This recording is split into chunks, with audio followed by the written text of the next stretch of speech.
पंजाब में जो है वो दफ़ा 144 जो है उसको नाफिज किया गया है और किसी भी धरना इज्तिमा इसके ऊपर पाबंदी है। किसी भी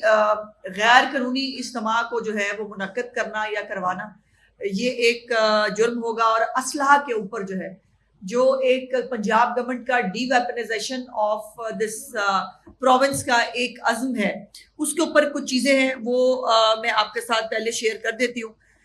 गैर कानूनी असलहा जो है उसके अंदर 28 असलहा डीलर्स जो हैं, ये साथ साथ आप चलाते रहिए, 28 असलहा डीलर्स जो हैं उनके लाइसेंस मनसूख कर दिए गए हैं और कुछ जाली डीलर्स जो जिनके पास कोई लाइसेंस नहीं था, कोई कुछ नहीं था, उनकी दुकानें सील कर दी गई हैं। जीरो टॉलरेंस की पॉलिसी है जी इस असलहे की खरीदो फरोख्त के हवाले से, और जैसे मैंने गुजारिश की थी कोई नया ना असलहा लाइसेंस जारी होगा और ना ही असलहे को या डाला कल्चर को या ये जो एक बदमाशी वाला एक एलिमेंट होता है कि आप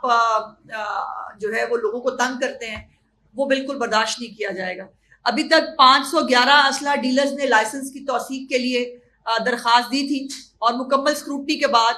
393 असलहा डीलर्स जो हैं इनको ग्रीन लाइसेंस जारी किए गए हैं। 90 असलहा डीलर्स के अभी कागजात जो है इनकी स्क्रूटनी जारी है। लेकिन इसके अंदर जो बड़ी सबसे इंटरेस्टिंग चीज़ है जो मैंने आपको बतानी है, पंजाब में इस वक्त कितना असलहा मौजूद है।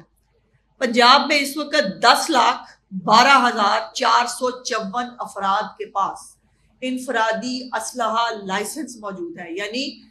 10 लाख से ज्यादा असलहा लाइसेंस इस वक्त लोग कन्वीनियंटली जिनके पास वो लाइसेंस जिसको कहते हैं वो उसको लेकर जो है वो फिरते भी हैं और उनके पास एक जस्टिफिकेशन होती है उसको इस्तेमाल